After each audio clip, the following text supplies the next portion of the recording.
Have you ever wondered how criminal organizations launder their money? Meet the man who laundered $200 million for the notorious Kinahan Cartel. How did he pull it off? What led to his downfall? And what secrets will he reveal about one of the most powerful criminal networks in the world? Join us as we uncover the shocking story behind the man who enabled the Kinahan Cartel to continue their reign of terror. Let's begin. The United States Department of State is pleased to announce a reward of up to $5 million for information leading to the financial disruption of the KTCO or the arrest and convictions of its leaders. In Fuengirola, Spain, council workers were busy cleaning the streets while a tenant in a nearby apartment was ordered to take down an illegal camera pointed towards the street. Little did they know, a police operation was underway.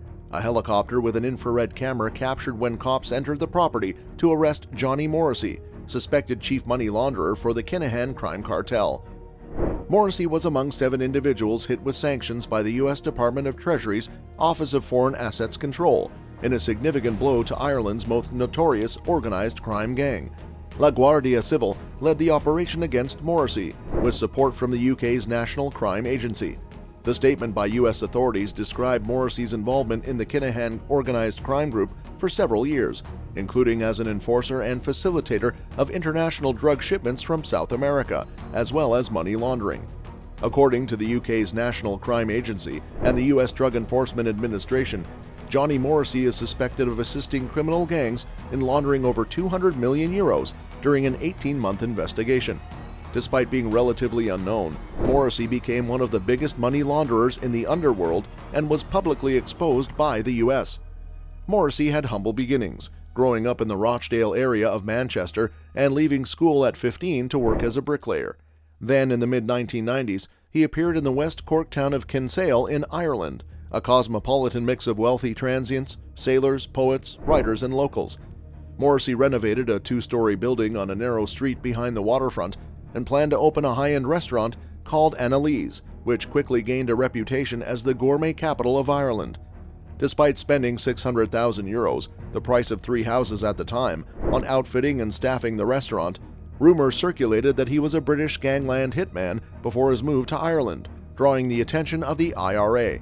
Even before the authorities built their dossier on him, Morrissey paid tens of thousands of pounds in protection money to a senior IRA figure, allegedly involved in organizing the 1974 Birmingham pub bombings.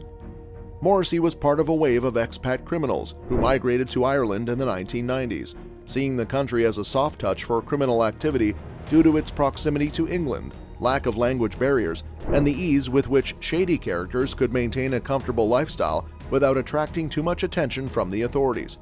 According to reports, Morrissey purchased cocaine from Russian gangs who arranged for shipments to be dropped off the Irish coast for him to distribute in the UK and Ireland. A part of Kerry and Clare had become established as the headquarters of international drug smuggling in Europe, but little was being done about it, which was a cause of concern. However, the Criminal Asset Bureau's formation in 1996 dealt a heavy blow to the Irish underworld. When the Bureau inquired with Interpol about Morrissey's background, they were shocked to discover that such a dangerous criminal was operating in their midst. As a result, a series of raids were carried out on properties linked to Morrissey in County Cork, where officers found a handgun, half a kilo of cocaine, and cash. They also found Cartier jewelry Morrissey was using to pay the Russians, who had trouble obtaining designer goods due to currency fluctuations. Morrissey traveled to Russia shortly after the raids, but when he failed to pay his outstanding bill, the gangsters broke his arms and legs. Before this incident, the gang openly bought businesses and properties and had bank accounts in their names, which became the target of the Criminal Assets Bureau almost overnight. By December 1997, Morrissey had been served with a tax demand for more than €100,000, and his property was searched, with valuable assets worth several €100,000 frozen. Morrissey's cover as a respectable restaurateur was blown, and he fled to Spain after a failed assassination plot against the Criminal Asset Bureau's first legal officer, Barry Galvin. Little is known about Morrissey's movements in the early 2000s, as police forces across Europe were not known for their cooperation, allowing organized crime gangs to operate almost freely under their noses. In 2008, a turning point was reached when a joint operation between police forces in Spain, the UK, Ireland, and Belgium was launched to investigate the notorious Kinahan Cartel. This increased scrutiny seemed to unsettle Morrissey, who began to look for legitimate sources of income. He traveled to Panama in 2009 to explore the possibility of launching an internet business to help people identify criminals in their neighborhoods. Internal records leaked by Mossack Fonseca, the law firm involved in the Panama Papers scandal, revealed that Morrissey planned to establish a shell company to process website subscription payments. However, the Panamanian bank required that the account owners maintain a physical office in the country, which Morrissey opposed. It is uncertain whether the matter was resolved. Morrissey's position within the cartel strengthened over time, with him becoming a trusted ally of Daniel Kinahan and associated with other criminals. Although Morrissey is a suspect in multiple UK murder cases, he has not been convicted.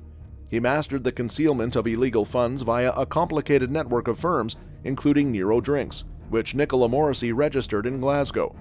In April 2022, the U.S. Treasury revealed part of the Kinahan laundering network, including Nero Drinks, operated by Morrissey in Spain and Scotland.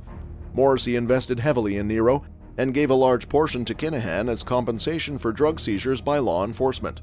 Despite its preferred status in Spain's top venues and VIP lounges, Nero Vodka hid its links to organized crime. Morrissey and his wife Nicola portrayed themselves as successful business owners while being some of Europe's largest money launderers. However, once Nero was sanctioned by the US, venues quickly disassociated themselves from the brand. Morrissey used unwitting celebrities, such as actor Will Miller, to promote Nero and hosted lavish parties to launch the brand. Morrissey's marketing strategy formed part of his attempt to portray himself as a legitimate businessman, but there is no suggestion that anyone in the promotions knew of his criminal activities. Morrissey was even trying to infiltrate the top level of the Scottish football pyramid. When ex-crime reporter turned Scottish MSP Russell Finlay appeared on the popular podcast Crime World, he suggested that criminals had wormed their way into elite sports and that at least one club in Scotland was effectively under the direction of organized crime. His comments may refer to a 5-year sponsorship deal between Hamilton Academical and Nero Vodka that was announced in 2019. Hamilton Chief Executive Colin McGovern told the local press at the time, "We are absolutely delighted to unveil our new partners, Nero Vodka, in a deal that will support our youth footballing setup and our much-loved Blameless charity set up to help and support children and families across Lanarkshire who have been affected by addiction. Nicola and Morrissey are fantastic advocates for responsible drinking through their company, and we are delighted to welcome them on board at Hamilton Academical Football Club." The Kinahan Group has expressed dissatisfaction with Morrissey for disobeying their specific laundering instructions. It was reported that suspicions were raised about Morrissey and his wife Nicola in 2021, when they spent large amounts of money on the Costa del Sol despite their vodka company's lack of profit. In addition, the brand sponsored big events in southern Spain, which further fueled suspicions. The investigation began after the seizure of 200 kilograms of cocaine and nearly €500,000 in cash hidden in vehicles with sophisticated concealment systems earlier this year, which led to 3 arrests in Spain. A former Irish expat in Costa del Sol was also arrested in the UK. The Hawala system, a fast cross-border monetary transfer system, was used to spread laundered cash worldwide without physically moving it out of Spain. Hawala has been used for normal economic activity in some third-world nations with unreliable banking systems. However, it is frowned upon in Western countries to facilitate money laundering and other criminal activities. Hawaladars, who are individual brokers, operate independently yet cooperate with others to transfer money between clients, earning a commission on each transfer. The lack of central records and passwords for transmission to recipients makes tracking the money and identifying the recipient difficult, making it an attractive option for illicit transactions. The investigation into Morrissey and his wife's spending led to searches of nearly a dozen premises in Spain and Britain, including those related to Nero Drinks. Spanish authorities are convinced that Morrissey had a premonition that his days of freedom were numbered after being exposed as a key drug cartel member. Morrissey would hold an annual birthday bash every December to celebrate his birthday. However, this year he surprised everyone by hosting it in August. Just a month later, at 62 years old, he was arrested. Morrissey is on remand in the notorious Algerine de la Torre prison, where he could potentially spend up to 2 years awaiting trial. He faces the possibility of extradition to the U.S., where penalties for money laundering are severe, and supermax prisons are far from cushy. The underworld closely monitors Morrissey, unsure whether he will stay silent or cut a deal with authorities to turn on his associates. So, what do you think? Comment below and subscribe for more.